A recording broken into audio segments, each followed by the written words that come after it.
Olá, você está ouvindo mais um episódio do podcast sobre neurociências do Programa de Extensão Sustenta a Vida da Universidade Federal Fluminense. Meu nome é Adriano Freitas, sou pós-graduado em neuroaprendizagem, que é a neurociência aplicada à educação, e especialista em neuropsicologia clínica. No episódio de hoje, vamos falar sobre o efeito placebo.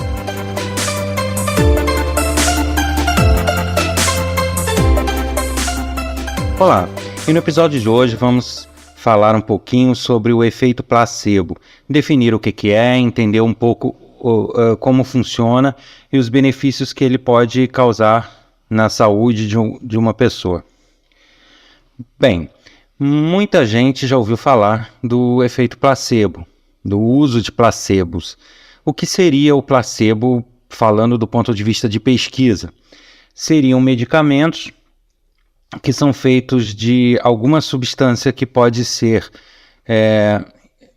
neutra, né? Pode não ter efeito, como uma farinha, o açúcar, ou também pode ser um medicamento ativo, só que não para aquilo que se propõe. Então, por exemplo, você pode fazer uma pesquisa para problemas respiratórios e utilizar um comprimido de vitamina C, que não tem, às vezes, relação nenhuma com o vírus que causa o problema respiratório. Então ele funciona como um placebo, apesar de ser uma substância ativa. Então você tem esses dois tipos de placebos possíveis, aqueles que não têm realmente efeito algum e aqueles que têm algum efeito, mas não para aquilo que se propõe. E nos estudos científicos são dados medicamentos que estão sendo testados para um grupo e placebos para outro grupo, sendo que um grupo não sabe o que está tomando. E aí são feitas as análises, as comparações e colhidos os resultados. Só que o efeito placebo ele vai um pouco além do simplesmente dar um placebo para alguém para teste. Ele passou a ser reconhecido através de pesquisas que identificaram que para muitas pessoas o placebo funciona. Então, mesmo que não tenha uso nenhum para aquela patologia que a pessoa tem, para aquele problema que a pessoa tem, o fato de estar tomando um placebo já faz com que a pessoa tenha algum tipo de melhora. Isso foi identificado por alguns pesquisadores e ganhou o nome justamente por originar-se de um placebo, do efeito placebo. O efeito placebo, o que se sabe dele, ainda tem muitas pesquisas atuando, ainda não há nada 100% concluso, mas as pesquisas que já se encerraram e que estão em andamento, todas indicam uma forte associação dos placebos, né, ou quando se tem o efeito placebo, com uma ativação no sistema de recompensa. O sistema de recompensa eu já até falei em outros episódios, mas é um sistema que existe no nosso cérebro que processa o hormônio, a dopamina, que é um neurotransmissor, que nos dá satisfação, a realização, nos dá vontade de fazer as coisas, nos dá a sinalização de que fizemos certo alguma coisa. E isso tudo o cérebro realmente gosta, ele quer isso, ele quer a dopamina, ele gosta de dopamina.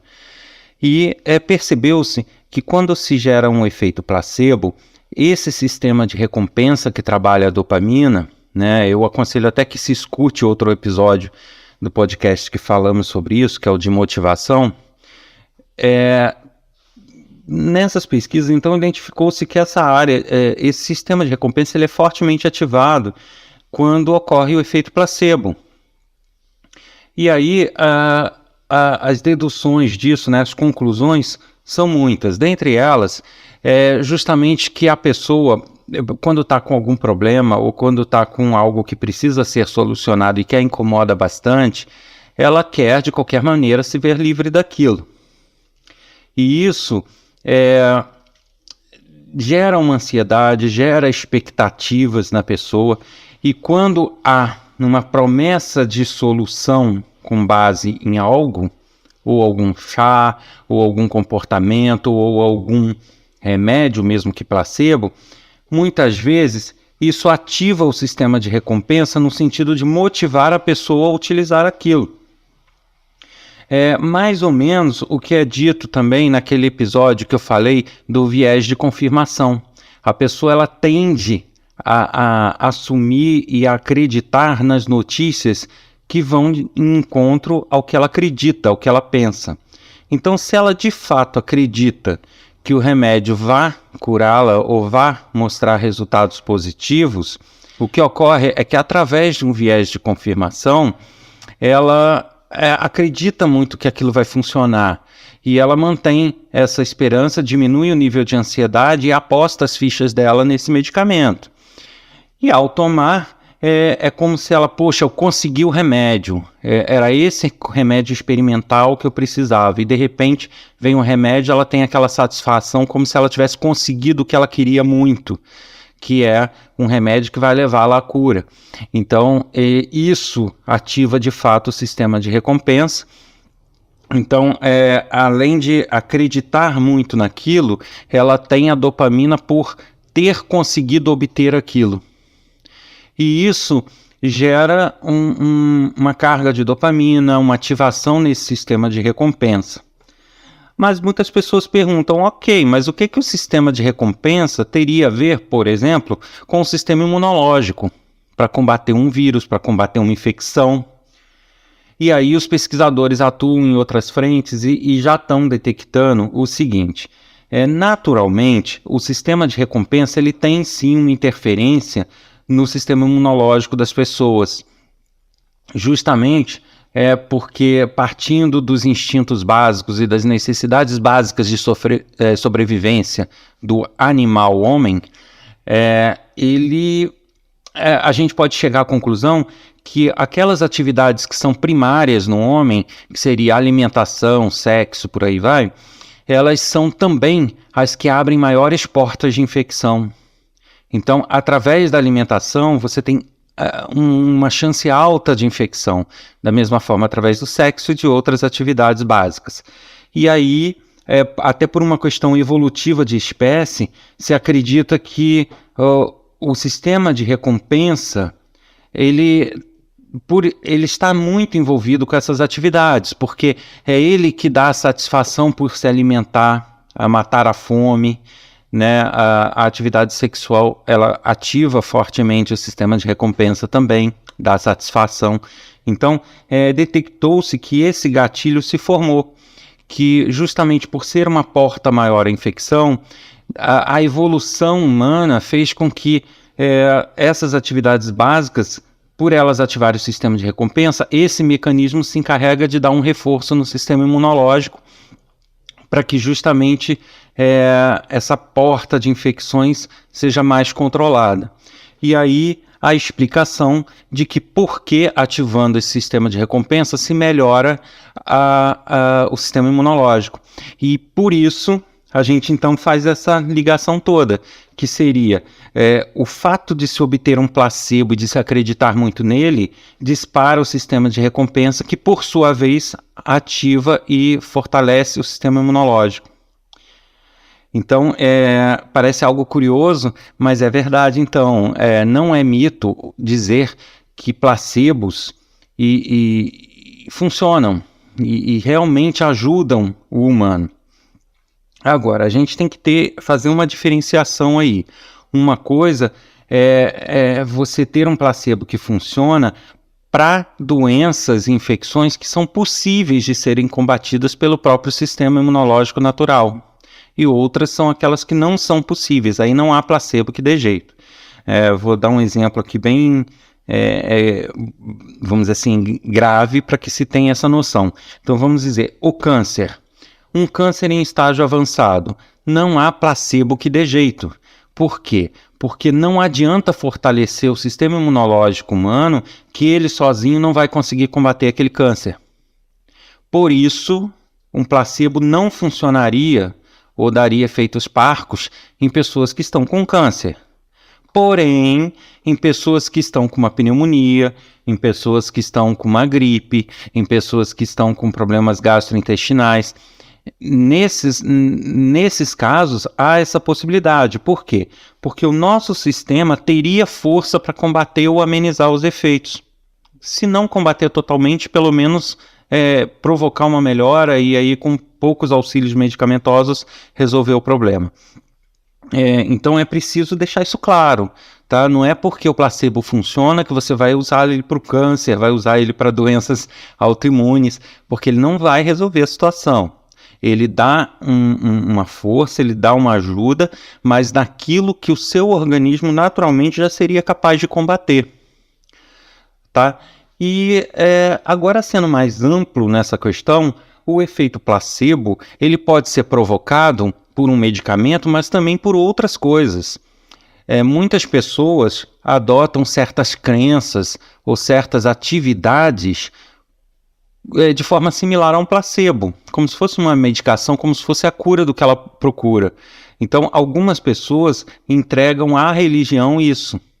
Então, atribuem curas e melhoras a uma religião que ela acredita muito que vai ser capaz de curá-la.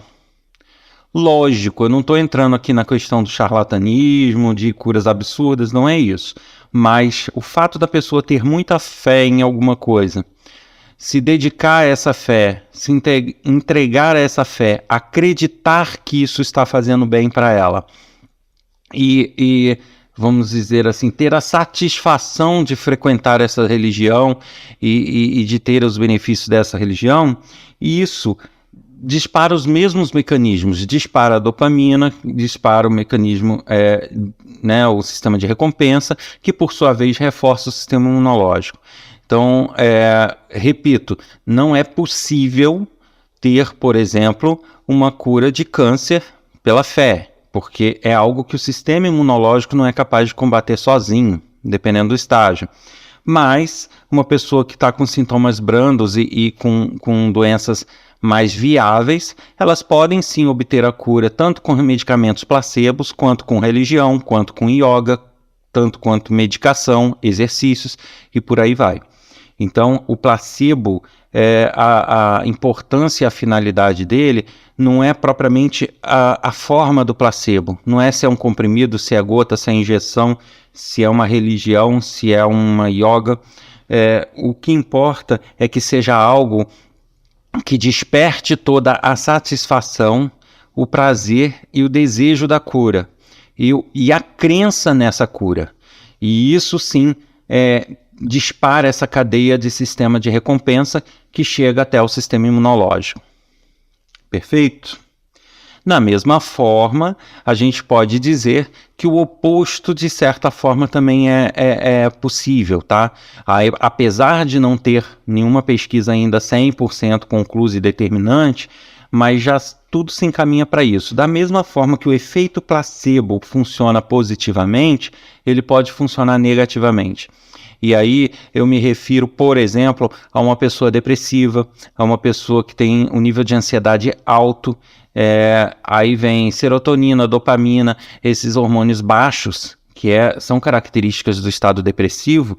Quando você tem esse tipo de comportamento da pessoa, você automaticamente, por estar tudo ligado, ao ter uma baixa de dopamina, você tem uma ativação quase que negativa do sistema de recompensa e você acaba tendo implicações disso no sistema imunológico. Então, pessoas muito ansiosas e pessoas que estão em fase depressiva aguda, elas podem sim ter deficiências imunológicas em função disso, e não que elas vão ficar doentes, mas elas vão estar mais sujeitas às infecções e com uma cura mais difícil do que alguém que está otimista e que está acreditando em algum tipo de tratamento na melhora.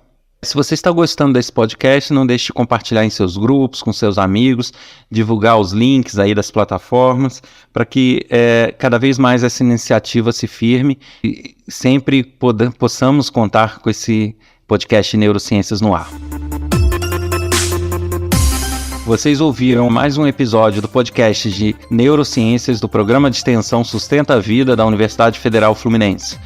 Eu só vou complementar aqui que esse assunto, assim como outros, foram sugestões que fazem parte de uma listinha aí que a Adriana de Friburgo enviou. Estou seguindo na medida do possível porque são temas realmente muito interessantes, então fica aí meu abraço para a Adriana Bicalhau.